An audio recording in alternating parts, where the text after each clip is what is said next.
Okay, so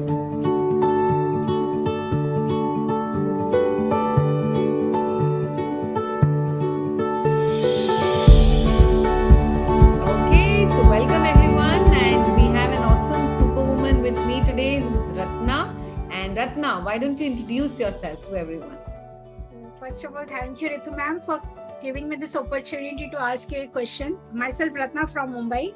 I am a mother of a very beautiful 8-year-old daughter and a wife of a very loving and caring husband.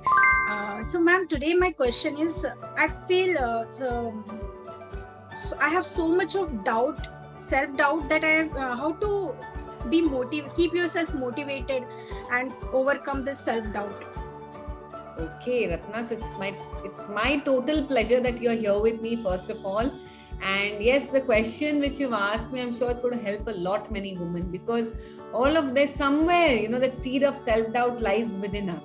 So let me just begin with a story. Okay, so it's a true story of a woman whose name was Catherine Lanigan. So she knew that she wanted to write. Clearly, she had this goal that she wants to write. Okay, she wants to become a writer.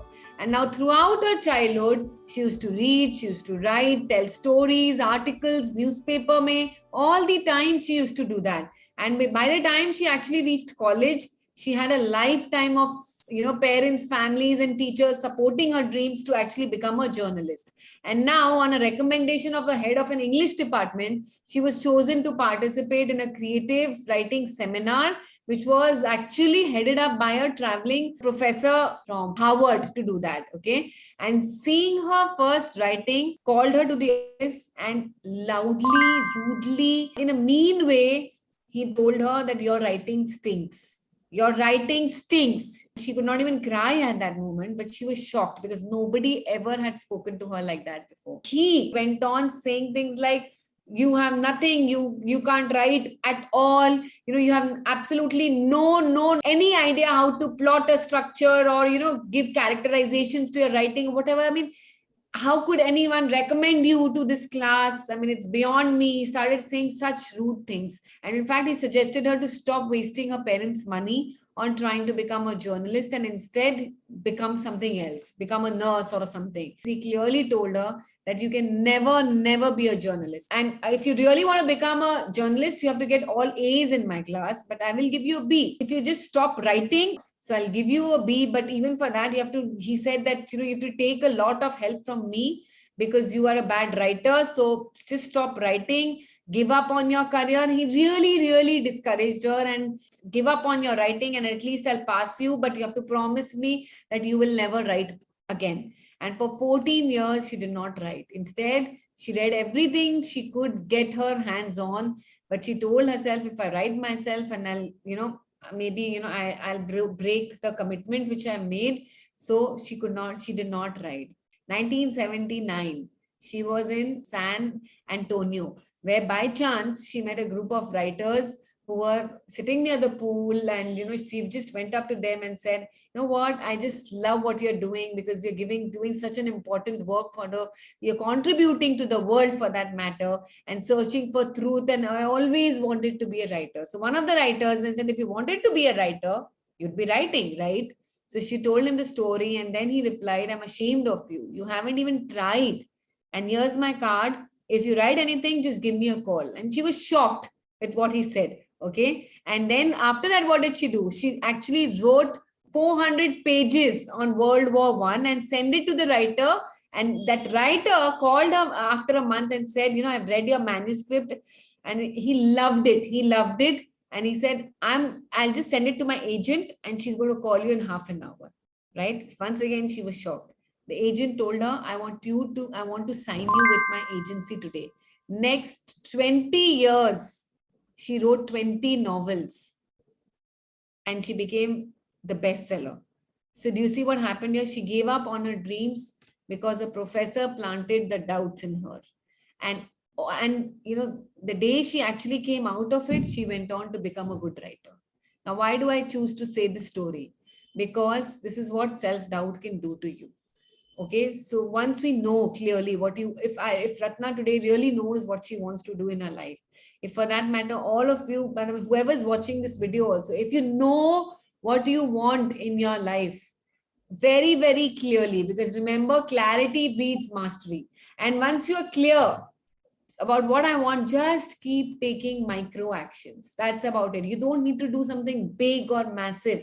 Micro actions mean small steps to achieve whatever you want in your life. Micro action is the greatest way, I would say, the greatest way to stay motivated in the right action. So, because what happens is if we try doing something big and in a goal, like, no, today only I want to achieve so much in my life, it does not work like that.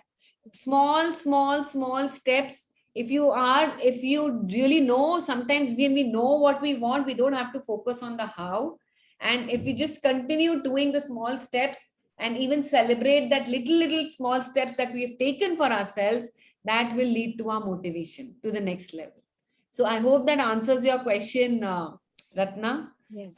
How do we stay motivated? The answer is very simple.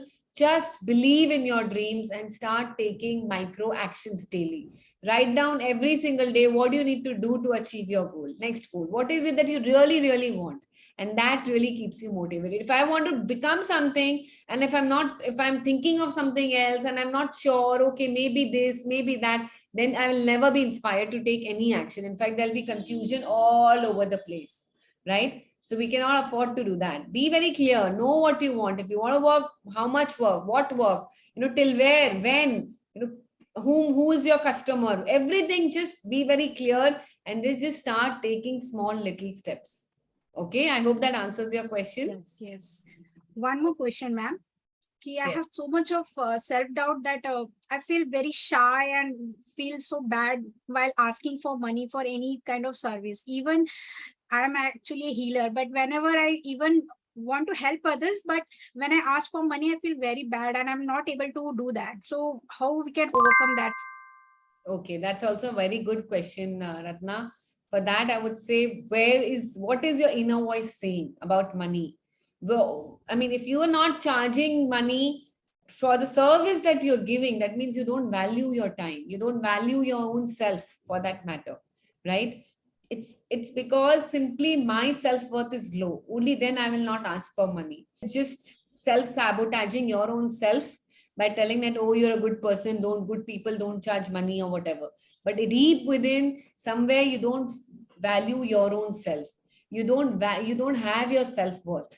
And that is why you don't charge money. So once this thing comes inside you, ask yourself this question: what is your inner voice exactly? Where is that inner voice coming from? Where is the earliest time that you have recalled this? It can, if you have a money mindset which is negative, it can be your parents have told you, or somebody has told you, charging money is bad, or maybe, we should always help for free, or maybe, money is the root of all evil, or there are many thoughts. Money does not grow on trees. It can be anything for that matter. But where and what is the money mindset like? Okay, first you need to identify that. And secondly, once you identify where is it coming from, go back and tell the exact opposite statement. Go tell yourself that, I deserve money. It's an exchange, Ratna. Money is not an evil thing.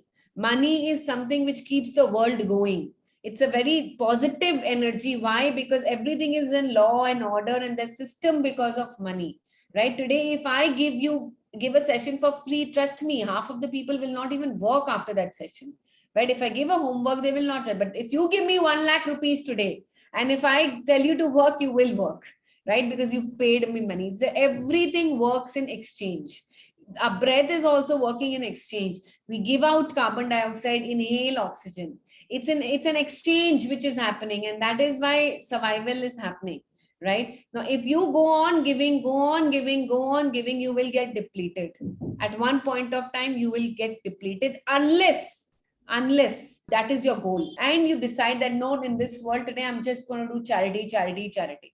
That is your goal. That is a different thing altogether. Like Mother Teresa, she didn't do it for money, and that's pretty okay because she wanted that for herself, right? But today, if I'm not being able to ask for money because I'm hesitant to ask for money, because I feel what will the other person think of me, then it's all to do with you.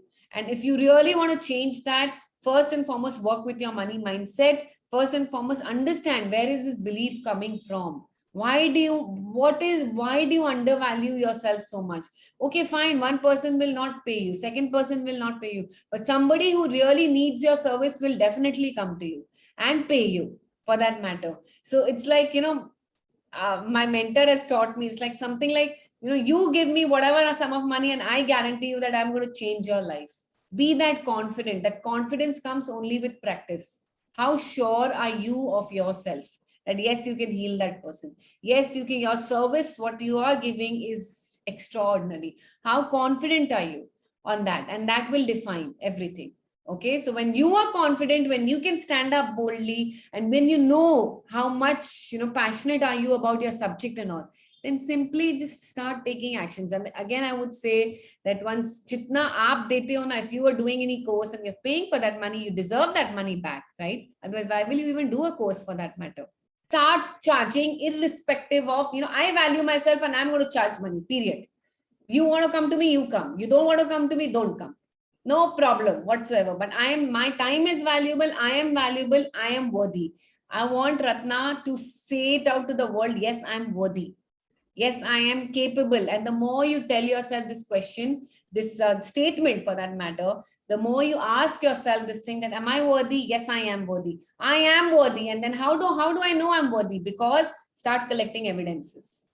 Okay, I'm worthy because I'm such a good human being, because of this, because of that, because of X, because of Y, because of Z. Start collecting evidences. And once you become, that is the only way in which you can gain confidence. It's okay. Kabhi, you can start with charging less amount of money if you want to, but never give your service for free. Never. This is and this happens normally with women only. You know that, Ratna. I'll tell you something men will never give for free anything. But we women, no, this person needs me. I really want it. And trust me, a person who will not pay you will not do the work. I want you to know this. Okay, the person who is not ready to pay will not do the work, because they will not, you are not valuing yourself. So why will any other person value you? Tell me that. Why will any other person value your stuff? Maybe they say good things or whatever, but deep within, this is the truth, right? And I mean, I don't ask people for discount, and I don't give discounts. That's my policy, because I know, I believe money is my best friend. Money is an energy. It's a positive energy, and it's a byproduct of who I am, right? So you don't have to think too much about money. Rather, I would say just think about, okay, I'm worthy. Just talk about your values, you just start working on your self-respect slowly and gradually. Like wherever you go, how would you walk? How would Ratna talk? How would Ratna behave when she's an awesome healer for that matter? How will people recognize her? Start acting like that already, and you will see your energy change. You will see your confidence coming in. You will see your aura change, and everything will start happening for you. Okay? Okay, thank you so much, ma'am. It was so motivating for me, and really very I hope you valuable will take information. action. I Yeah. hope you will, even if you want to fail, even if you be failed, I would always say fail forward in life. कुछ हुआ, आज mistake हो गया, आज नहीं हुआ, कोई बात नहीं. I'll do it again tomorrow, right? But I'm not going to stop taking my actions, because if you want to rebuild your confidence, if you want to really, really come out of that self-doubt, the only way to come out of that self-doubt is by doing things, by experiencing things, not by sitting and thinking, oh my God, if I write my affirmations, will I overcome my self-doubt? It will not happen. Let me tell you that. It will not happen, right? You need to start acting that way. You need to start believing that way. And only then it will come. And that will come. It's okay. I'm not asking you to be perfect in the first go. Nobody becomes perfect. And again, I say, what is the definition of being perfect? My definition is different. Your definition is different. Everybody else has a different definition, right, of perfection. But yes, I'm going to become a better version of myself each and every day. I'm going to take action, see where my strengths are, see where my weaknesses are, work on my strengths more, work on my weaknesses more, to enhance it, to turn it around into my strengths, and move forward in my life. And I'm going to take micro actions every single day. Small, consistent steps, efforts, I would say, lead to big things in life, right? So just keep the good work and keep up the good work. Keep doing your work, Ratna, and trust me when I'm telling you, everything will be okay. Thank